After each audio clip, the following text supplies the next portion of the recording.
Salam mahabbah, salam sejahtera, istri, anak-anak, cucu, menantu, dan kerabat terdekat. Semoga semuanya dalam keadaan sehat.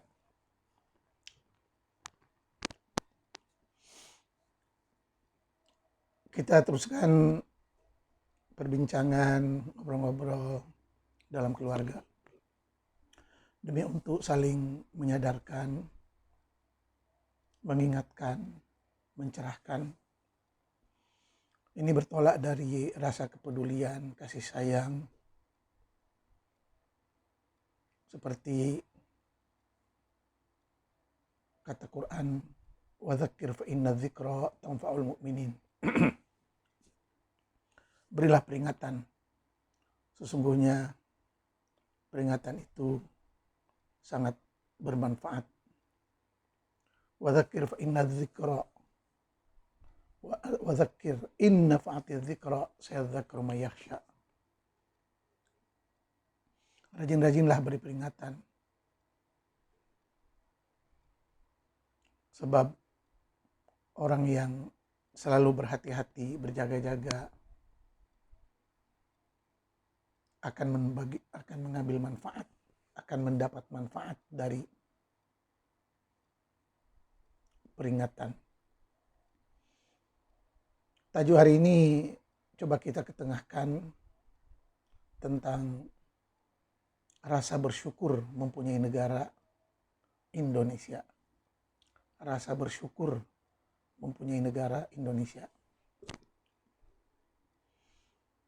Saya telah punya pengalaman merantau di beberapa negara. Pernah ke Singapura, Malaysia, Pakistan, Saudi, dan paling lama antara Mekah, Madinah, Riyadh. Mekah, Madinah, Riyadh.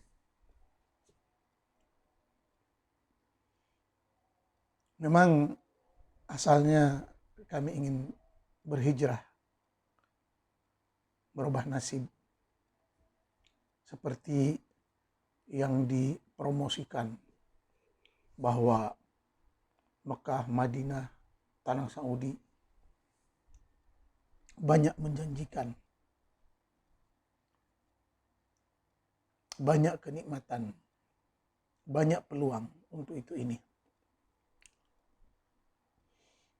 Terutamanya itu bisikan yang ayah dapati dari kawan-kawannya. Padahal kami ketika itu sudah ada tempat tinggal yang aman, nyaman, damai.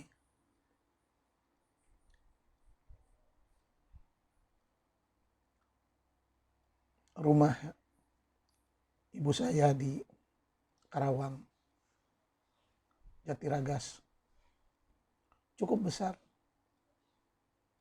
Dengan halaman, ada kolam, ada ikan, ada tanaman di sekeliling, pisang, kelapa, buah, dan macam-macam lagi yang tidak pernah kelaparan. Serba cukup. Di samping ada dagangan, jual beli. Begitu juga rumah istri ayah di Bogor. Begitu indah, ada taman dengan berbagai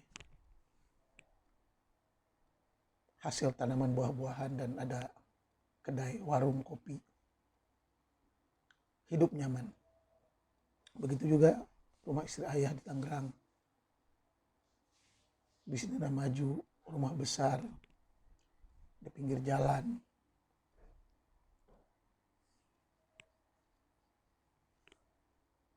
Yang datang membeli ke kedai kami cukup ramai. Begitu juga ayah, ada harta sepeninggalan ayahnya, kakek kami. Ada kolam, ada tanah, cukup. Keluarga pun tidak banyak. Ya bisa lihat ayah ada 3 istri dengan anak.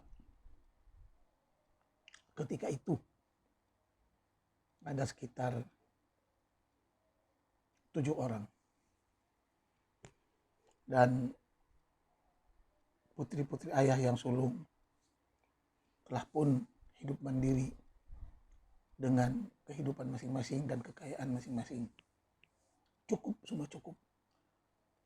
Tapi entah bagaimana, ayah merasa sudah lelah, berusaha berbisnis di Indonesia. Dia pun memutuskan dengan janji-janji kawannya untuk meninggalkan Indonesia, berhijrah ke Mekah.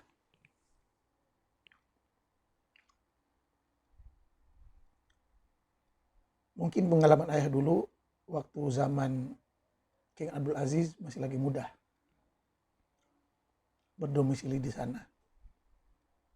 Sebab kawan-kawan ayah pun banyak telah bertukar warga negara. Tapi saya perhatikan mereka yang berwarga negara dari asal Indonesia pun dapat senang hidup kaya raya dari jemaah haji dari Indonesia. Dari jemaah haji dari Indonesia.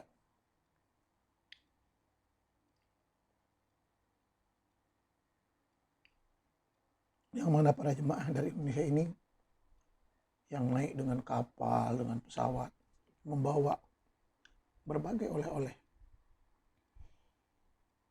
Dan kerja haji yang hanya sekitar 4 bulan atau 3 bulan, itulah yang bisa mengcover hidup untuk 1 tahun.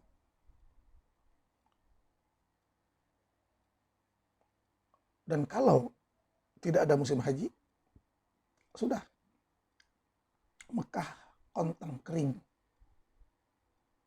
segalanya mahal, air pun mahal. Dan rupanya kerja mengurus jemaah haji pun telah berubah. Tidak bisa lagi kita sebagai orang asing mengurus jemaah haji seenaknya. Sebab sudah ada waktu itu sistem mutawif, sistem muzawir, sistem syekh yang kemudiannya bertukar kepada muassasah yang sepenuhnya dikawal, dikontrol oleh pemerintah Saudi.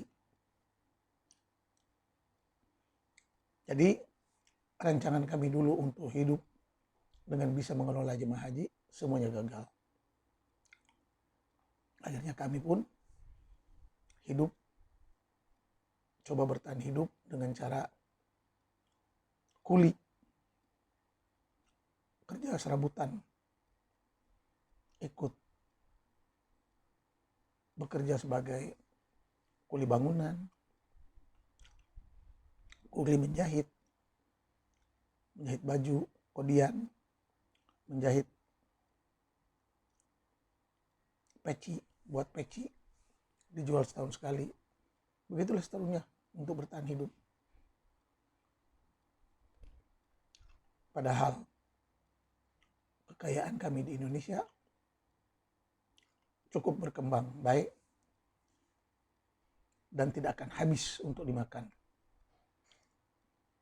Tapi masih bertahan hidup di Mekah untuk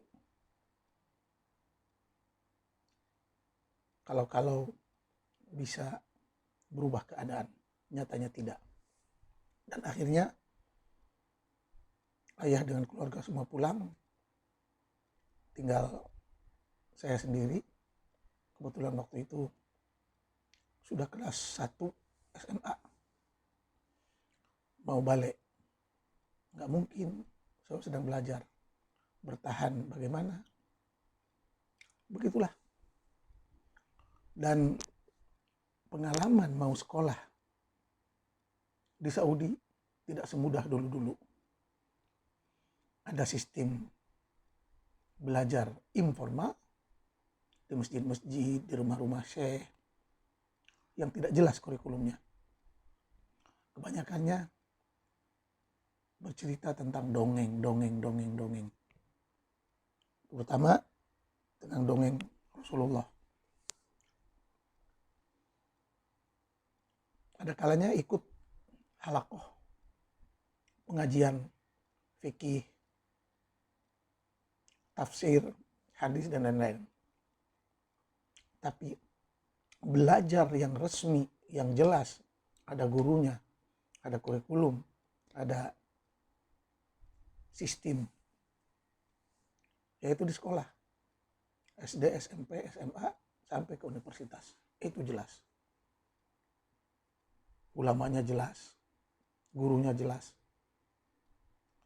Dan guru dari SD, SMP, SMA, dan seterusnya mesti ada ijazah. S1 atau S2 atau S3. Sedangkan syekh-syekh yang mengajar di rumah-rumah, di masjid, kebanyakannya tidak ada ijazah. Tidak ada ijazah, tidak jelas. Mereka dapat ilmu dari ayahnya turun-temurun. Dan terakhir, semua yang mengajar di Masjidil Haram, di Masjidil Nabawi, mereka mesti ada ijazah yang jelas.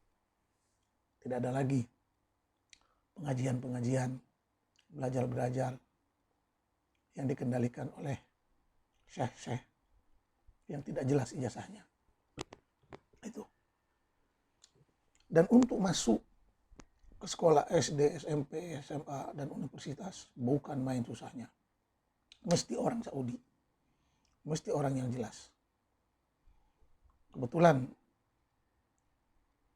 tahun saya berada di sana 1975 menjelang 80-an, itu tahun di mana pemerintah Saudi sedang membersihkan orang-orang asing, orang-orang bukan Saudi tulen, bukan Saudi asli dari tanah Saudi.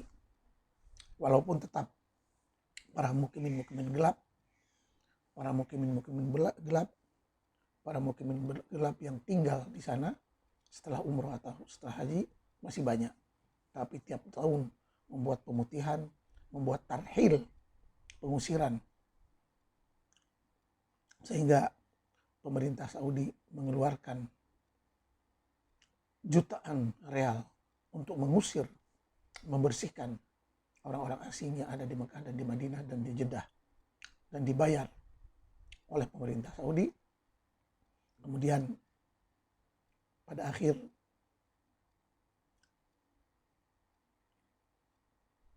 baru-baru ini pemerintah Saudi minta dari pemerintah negara masing-masing untuk membiayai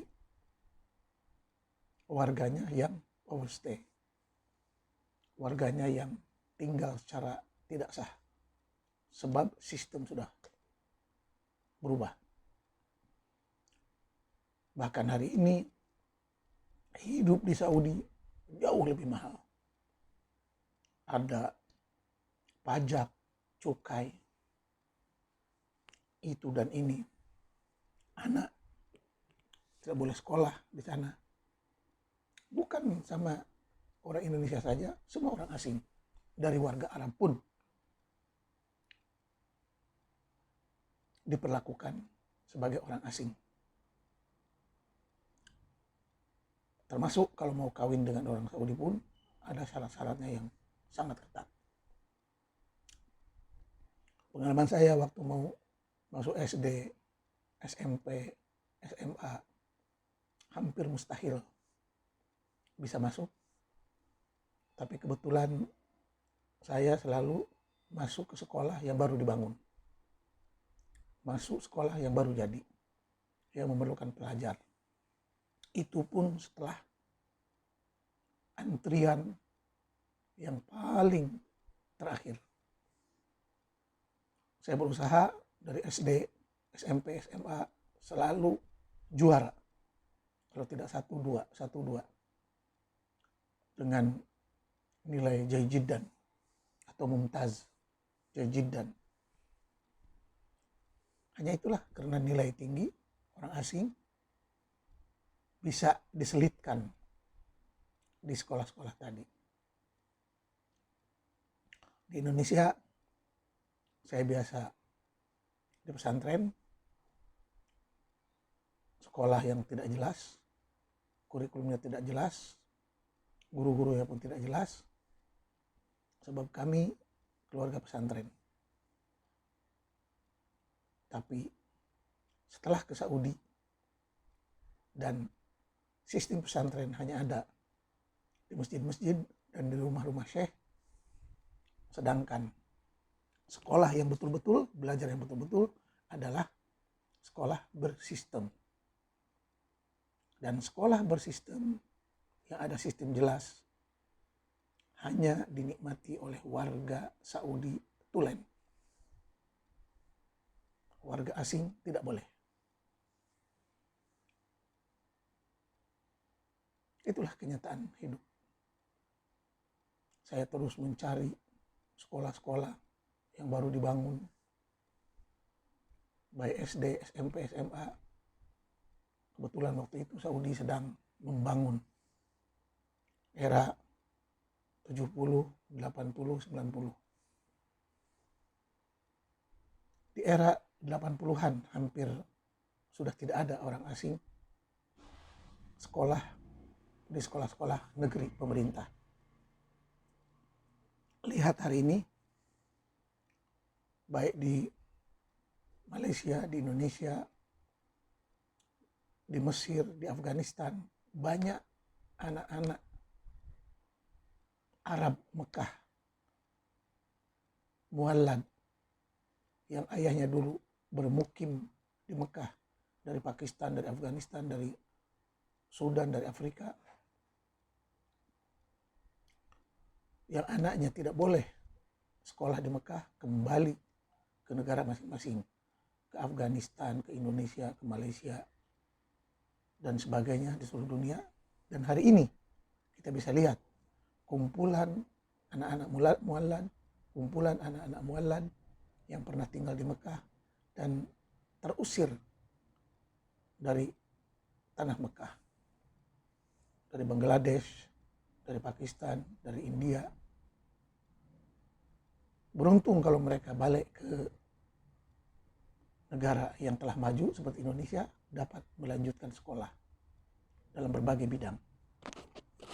Tapi kalau seperti dari Afghanistan, dari Bangladesh, kelihatan anak-anak yang terusir dari Mekah itu terus mengeluh, merindukan tanah tumpah darahnya.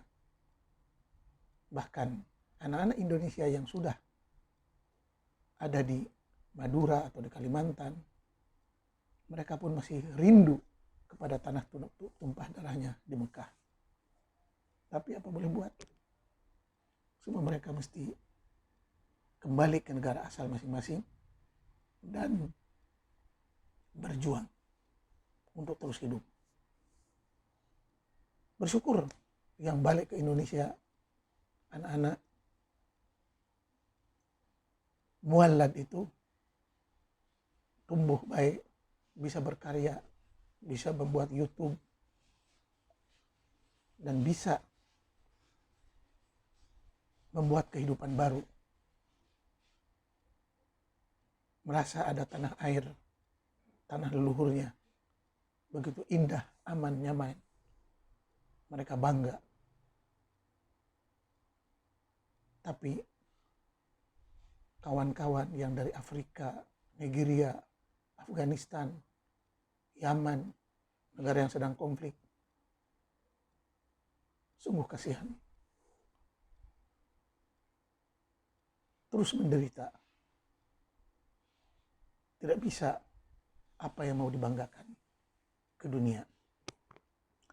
Disinilah baru saya mengerti. Tetap negara sendiri adalah ibu pertiwi.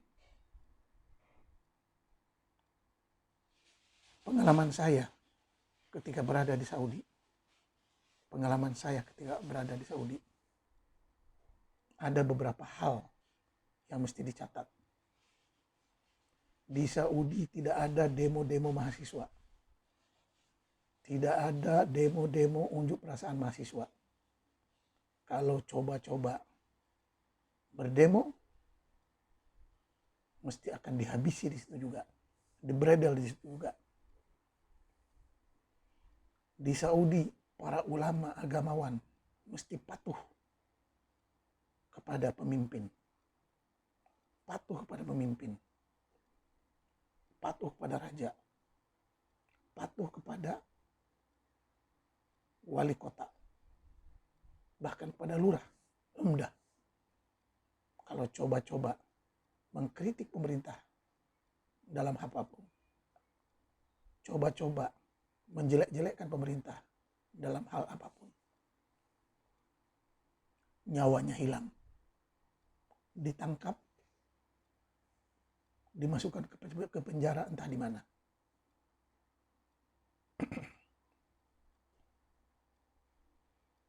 Tidak ada perkumpulan-perkumpulan yang mencurigakan pemerintah.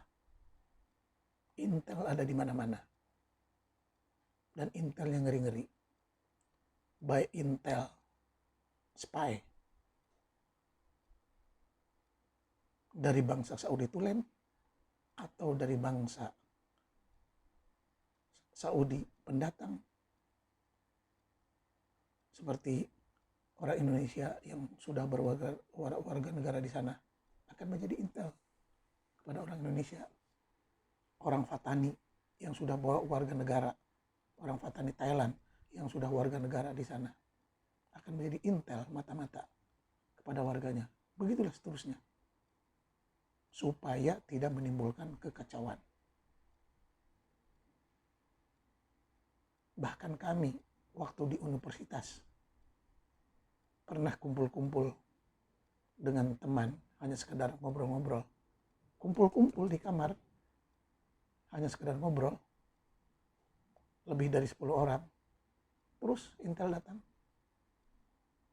Dari kalangan mahasiswa. Datang. Assalamualaikum. Ishfi. Istawun. Terus datang baik-baik dengan berkata Assalamualaikum. Ada apa? Sedang apa kalian? Begitu aja. Ya saya terangkan. Oh minta maaf ya, kami cuman kumpul-kumpul sama kawan. Tidak boleh kumpul-kumpul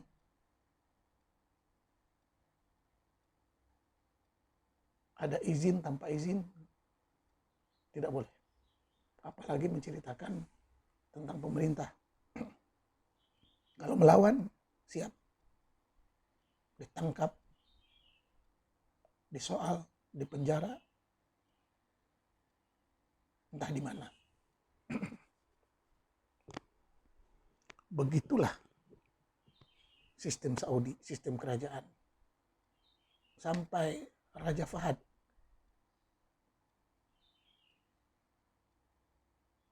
dia sampaikan kepada masyarakat Saudi, King Fahad menyampaikan kepada masyarakat Saudi di Universitas Islam Madinah Munawwarah. Dia berkata, saya akan menjamin keamanan makan minum rakyat, tapi jangan sekali-kali ikut campur masalah negara, masalah politik. Jangan sekali-sekali ikut campur masalah negara, masalah politik. Itu King Fahad. Maka Saudi aman, nyaman, damai. Walaupun ada beberapa gerakan. Termasuk ada gerakan Syiah yang ingin menuntut hak sebagai warga negara Saudi di Ahsa, di utara sana, dibredel habis. Tidak ada. Terakhir, Jamal Khashoggi Dari nama pun jelas, Jamal Khashoggi. Dia orang Saudi, tapi dari asal negara seperti Dagestan, Afghanistan, Turkmenistan, yang Tantan itu banyak di Saudi. Sudah menjadi warga negara, generasi kedua ketiga, dia coba minta supaya Saudi mengamalkan sistem demokrasi berkali-kali. Kebetulan dia seorang wartawan yang tenar di Amerika. Semua cerita tentang Jamal Khashoggi tahu. Dunia tahu. Dia dipujuk untuk datang ke Turki dan dipujuk untuk masuk ke kedutaan Saudi di Turki. Akhirnya tanpa berita, tanpa nyawa. Rupanya dia sudah digeragaji.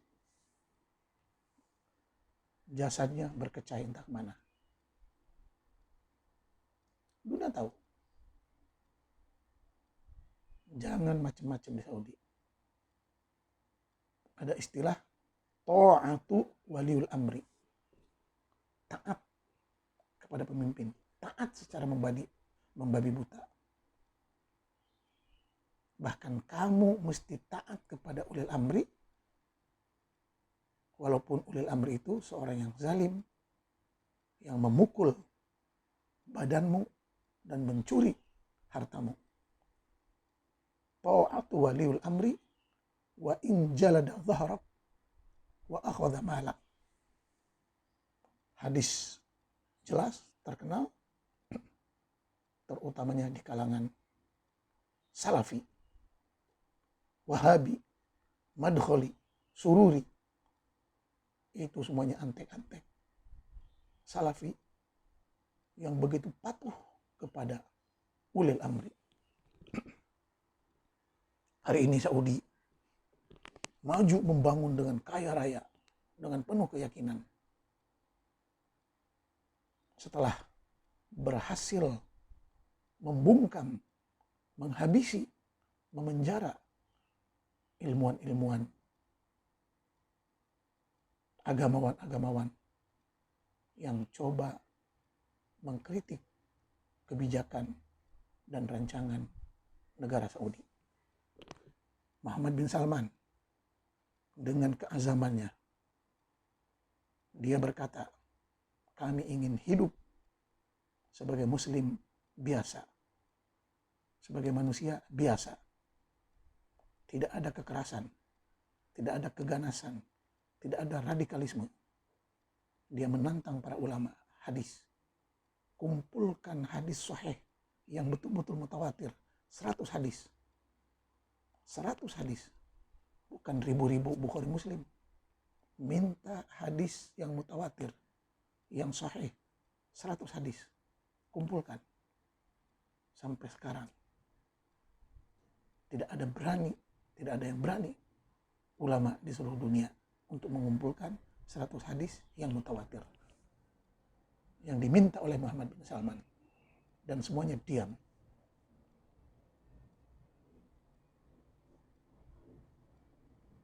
Muhammad bin Salman bertekad untuk menjadikan Saudi sebagai Eropa, bahkan lebih maju dari Eropa.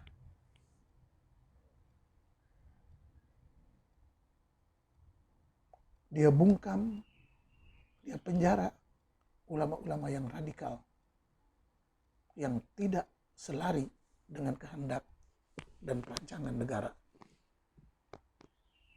Semua tahu di mana Salman Al-Audah, di mana Al-Uraifi, di mana syekh-syekh yang lain yang dulu lantang mengkritik Saudi. Yang ada sekarang syekh-syekh yang betul-betul ikut ta'ah waliul amri. Sebab Quran berkata begitu, ati'ullah wa ati'ur rasul wa ulil amri minkum. Bahkan Muhammad bin Salman telah menutup Hayatul Amru bil Ma'ruf wa Nahy Anil Munkar. Menutup lembaga badan amar ma'ruf dan nahi munkar yang kerjanya hanya mengejar-ngejar perempuan, yang menjadi sasaran perempuan. Kenapa pakai wangi? Kenapa pakai itu? Kenapa pakai ini? Dulu waktu Wahabi sedang hebat-hebatnya mereka berkuasa. Sekarang Muhammad bin Salman telah memotong taring-taring, telah memotong kuku-kuku tajam mereka, bahkan telah menghabisi mereka-mereka yang radikal dari bergerak kemana-mana. Sehingga dia betul-betul patuh kepada kehendak kerajaan, pemimpin.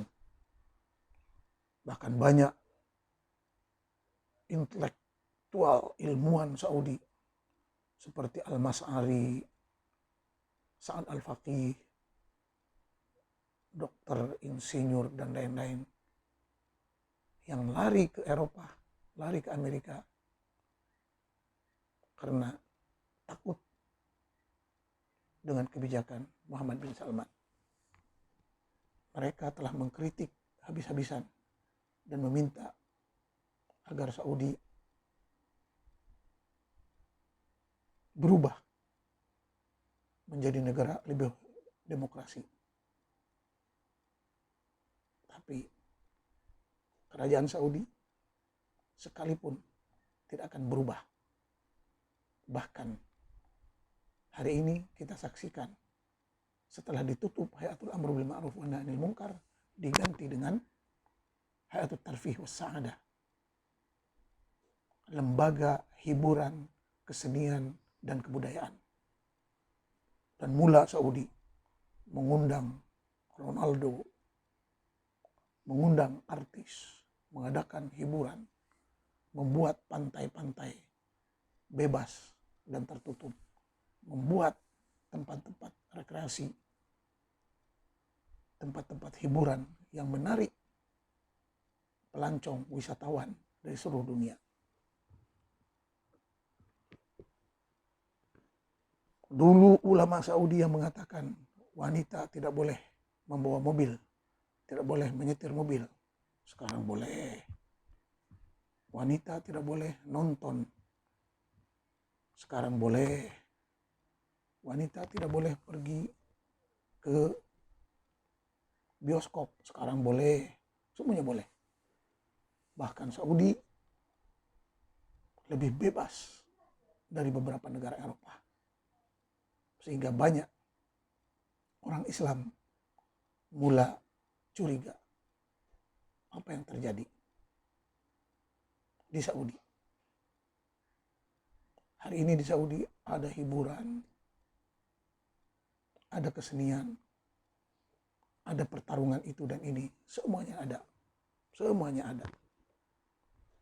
Sebab Saudi tahu negara mesti kaya, makmur, dan perlu pendapatan, keuangan. Dengan itu, Saudi dengan yakin mengatakan, kami Saudi bertekad untuk menjadi kiblat umat Islam, kiblat kesenian, kiblat kebudayaan, kiblat hiburan, kiblat keindahan dunia.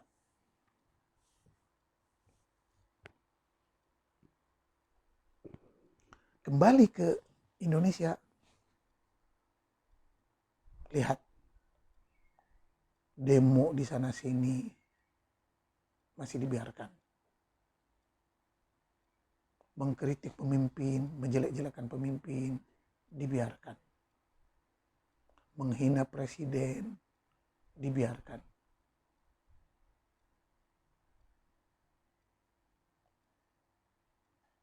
Melakukan kegiatan keagamaan, terutama orang Islam, dengan meninggikan suara azan, bersolawat di masjid dengan pengeras suara, dengan mengganggu orang lain. Tidak ada larangan, tidak ada penertiban. Masih aman nyaman.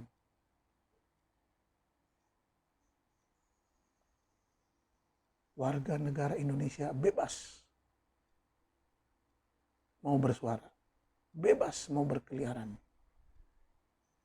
bebas mau pindah tempat dari Sabang sampai Merauke.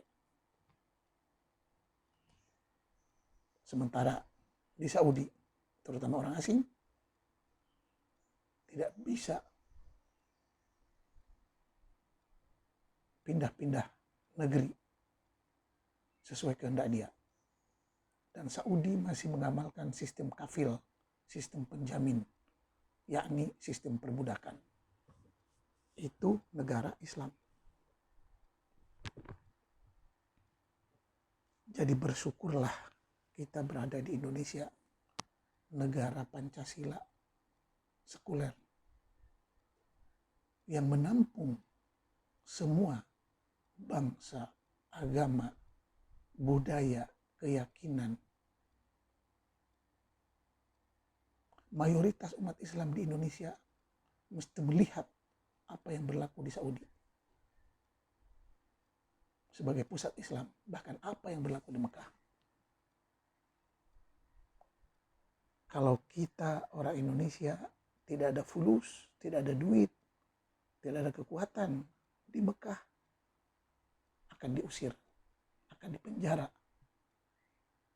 di Sijin Tarhil, di penjara pengusiran, sehingga dapat tiket untuk balik pulang.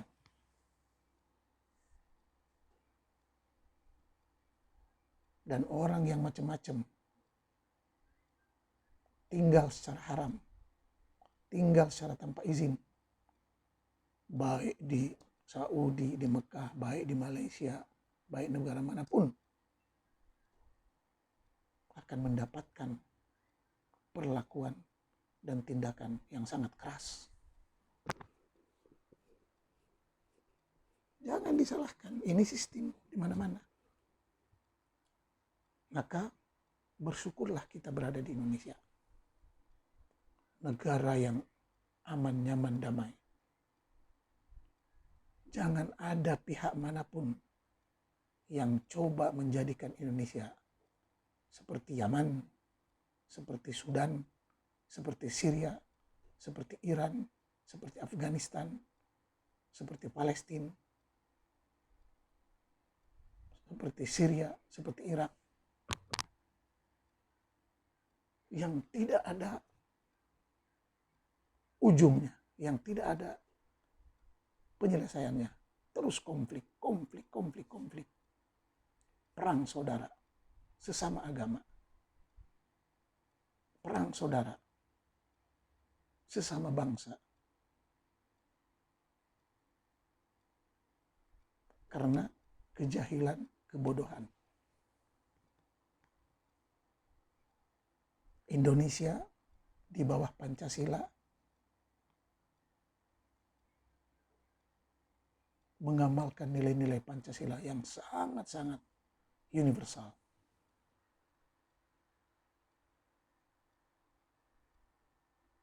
Dari sila 1 sampai 5 tujuannya untuk menciptakan Indonesia yang aman, damai, kaya, raya, sejahtera.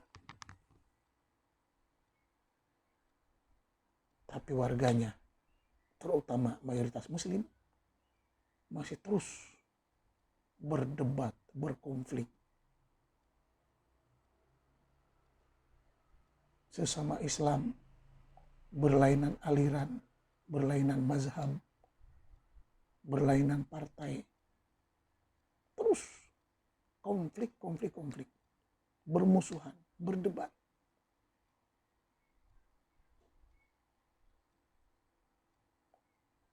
Yang dibahas hanya halal haram.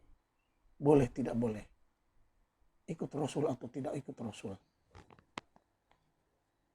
Sedangkan Rasul itu diutus untuk bangsa Quraisy.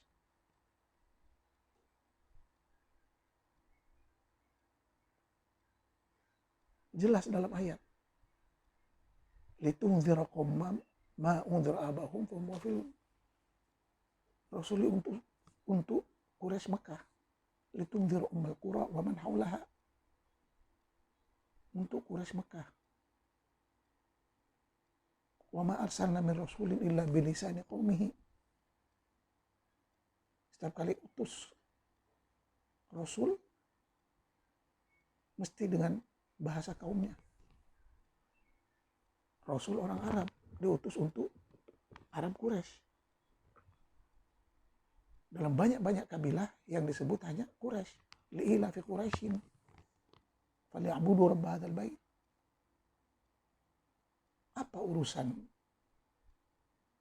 ajaran Rasul Arab Quraisy ke bangsa Indonesia? Sehingga kita di Indonesia satu agama, lain partai, lain mazhab, lain aliran, lain budaya, lain bahasa, terus berkonflik, bergaduh. Kapan kita mau membangun, menghabiskan tenaga, akal, pikiran hanya untuk berdebat di sekitar agama Quraisy? Tidak ada hubungan dengan bangsa Indonesia. Kata Quran, Qur'anan Arabian. Quran ini hanya untuk orang Arab. Arab Quraisy. Quran bahasa Arab. Bukan bahasa Indonesia, bukan bahasa Melayu. Bukan bahasa Cina, bukan bahasa Jepang, bukan bahasa Korea. Bukan bahasa Inggris. Qur'anan Arabian. Dan bahasa itu jiwa bangsa. Dalam bahasa mengandungi budaya, roh, jati diri, dan sebagainya. Jelas. Anzalnahu hukman Arabian. Kita turunkan hukum hakam dalam bahasa Arab. Mengikut budaya Arab, mengikut tradisi Arab. Bahkan dalam pengumpulan Quran zaman Utsman, uktubul Quran bilughati Quraisy. Tulislah Quran dalam bahasa Quraisy. Fafihim nazal. Karena Quran diturunkan untuk Quraisy.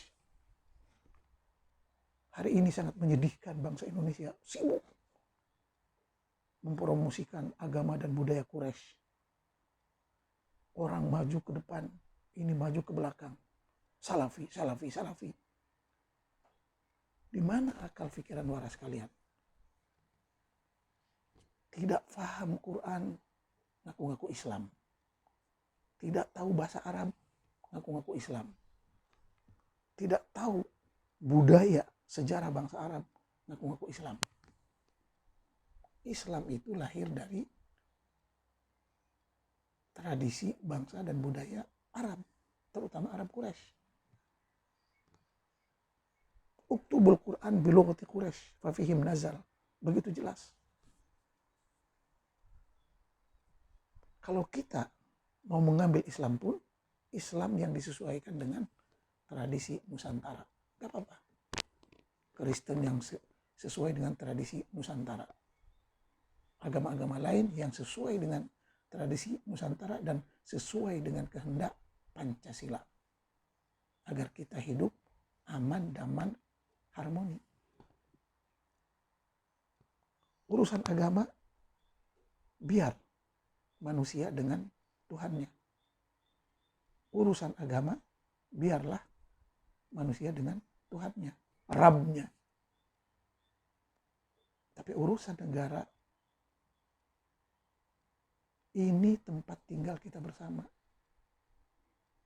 Ini tempat tinggal kita bernaung, bermasyarakat, berkasih sayang, bercinta sesama bangsa Indonesia. Kalau satu Indonesia, satu bangsa Indonesia, satu budaya Indonesia, satu tradisi Indonesia tidak bisa diwujudkan, gagal dicipta, tidak bisa direalisasikan, sampai kapanpun kita tidak akan maju.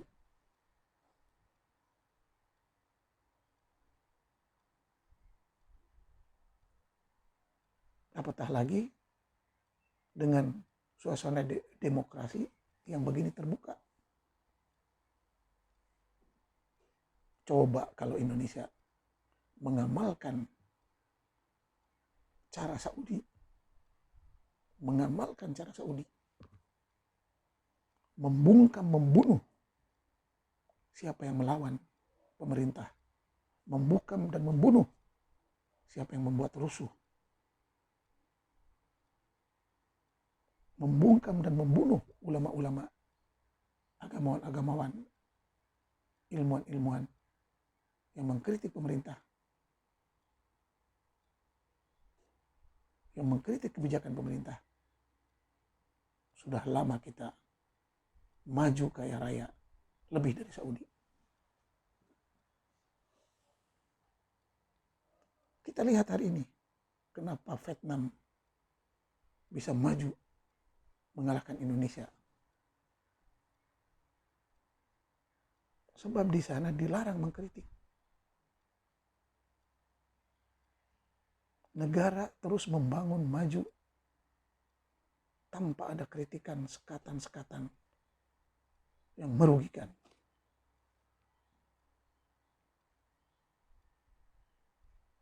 Bagaimana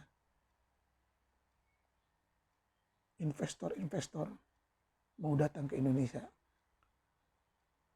kalau diganggu oleh ormas, diganggu oleh preman, diganggu oleh itu dan ini, disulitkan, disusahkan urusannya? Bagaimana? Sedangkan kita ada 300 juta manusia yang akan terus bertambah, akan terus minta makan. Ini perlu kesadaran kita bersama. Mau mengambil sistem mana? Kenapa Cina kaya raya? Apa sistem yang dilakukan di Cina? Pemerintah dan rakyat Indonesia semua mesti tahu. Kenapa negara ini maju, kenapa negara ini mundur, kenapa negara ini maju, kenapa negara ini mundur. Pemerintah dan rakyat Indonesia mesti tahu. Semuanya ada di Google. Tidak ada lagi yang tersembunyi. Tidak ada lagi yang rahasia-rahasia. Jadi mau maju, mau mundur, mau miskin, mau kaya, mau bodoh, semua ada contohnya. Contoh, Iran kaya raya.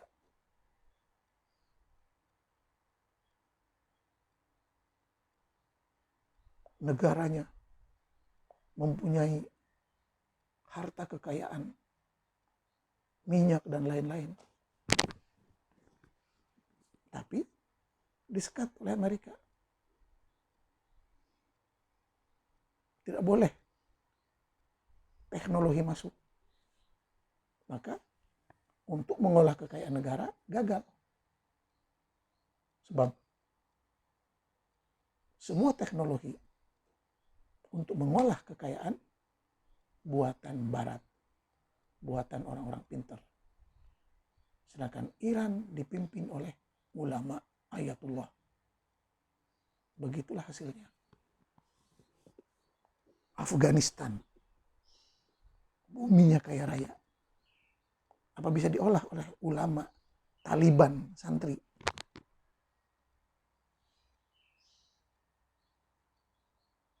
Dulu katanya benci komunis. Hari ini Taliban, Afghanistan, minta-minta ingin menjalin hubungan dengan Cina.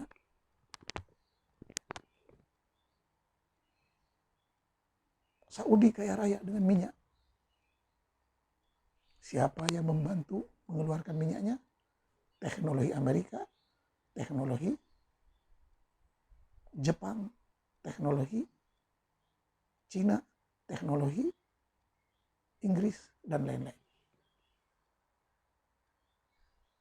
Nyata pemimpin Saudi, walaupun dari asal Badawi, jauh lebih bijak, jauh lebih pintar, jauh lebih bijaksana. Kami tidak mempunyai kepakaran, keahlian. Silahkan datang, wahai Cina, wahai Amerika, wahai Jepang, wahai Jerman, dan bantulah kami mengeluarkan kekayaan-kekayaan yang ada di bumi kami. Kalau Indonesia, anti Cina, anti kafir, anti itu, anti ini. Padahal dia sendiri tidak bisa mengolahnya. Sebab alat-alatnya ada di tangan orang bukan Islam. Dan kalau mau dijual pun mesti berinteraksi, bertransaksi dengan negara-negara yang lebih maju, yang bukan Islam. Itu yang adanya hablum minallah wa hablum minan nas.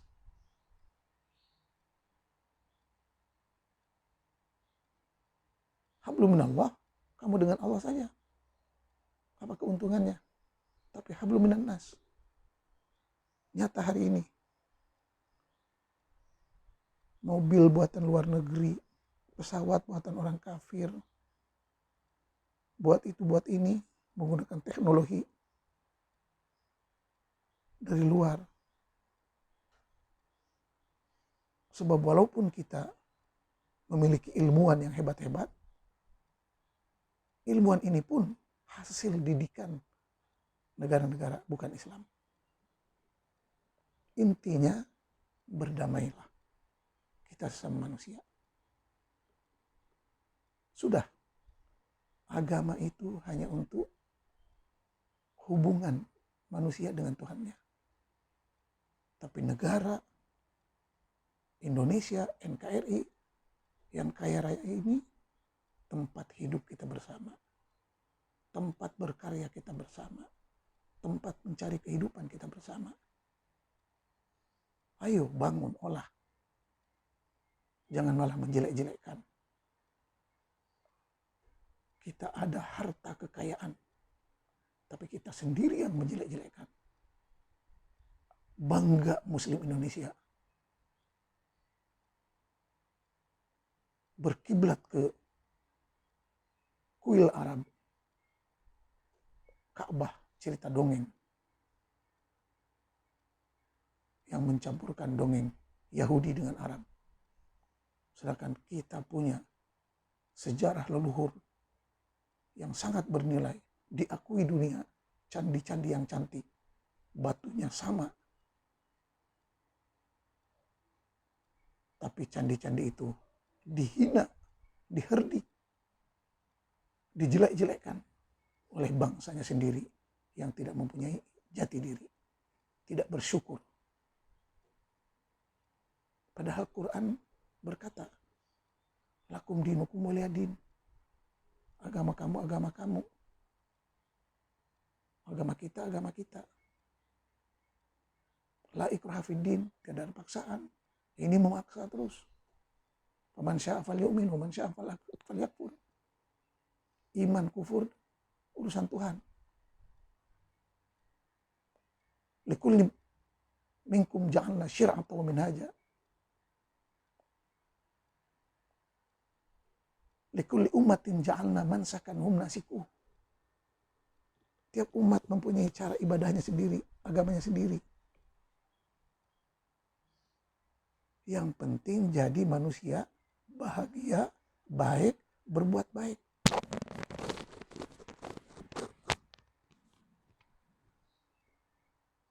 Surga sudah jelas. Udkhulul jannata bima kuntum ta'malun. Masuklah surga sesuai dengan prestasi kerja masing-masing. Bukan dengan doa, bukan dengan sholawat. Masuk surga dengan karya jasamu di dunia.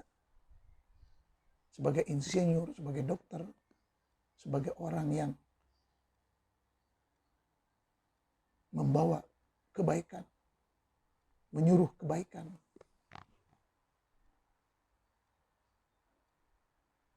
Muslim atau tidak muslim, tidak perlu.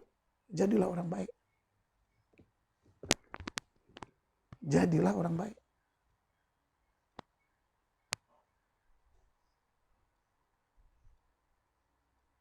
Maka ayolah kita bersyukur sebelum terlambat untuk menjaga keamanan, kedamaian, kenyamanan, kesejahteraan Indonesia.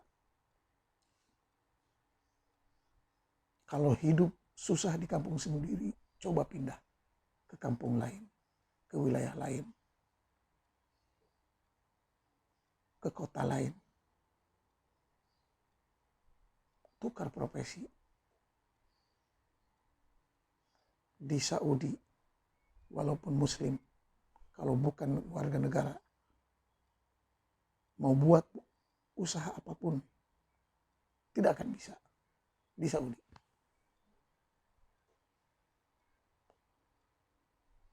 Hari-hari kita lihat di YouTube hari ini, banyak orang asing, orang Arab mengincar Indonesia,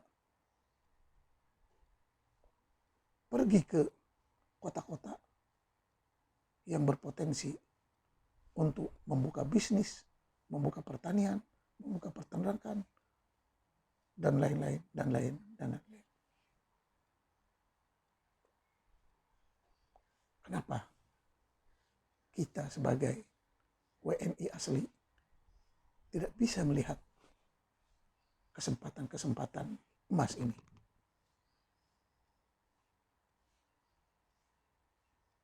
Ada bangsa yang rajin, yang begitu sungguh-sungguh berusaha untuk membangunkan Indonesia, malah dimusuhi. Dibilang asing, dibilang bukan warga negara, bukan pribumi. Ingat kata Al-Quran, wa annal arda yarithuha ibadiyas salihun.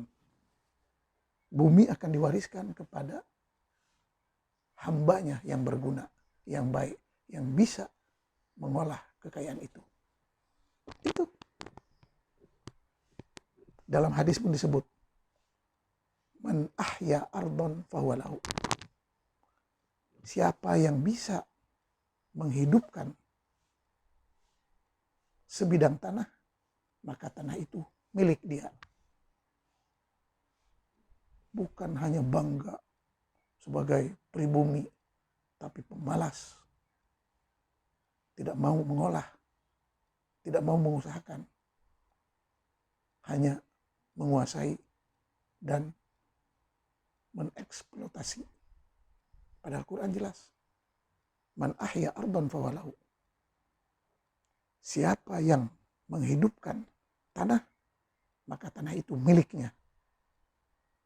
Dan Allah akan mewariskan bumi ini, tanah ini, kepada mereka yang bisa mengolahnya. Itu Quran. Wa annal arda yarithuha ibadiyas salihun. Moga bermanfaat. Moga kita makin sadar. Sekian, wassalam.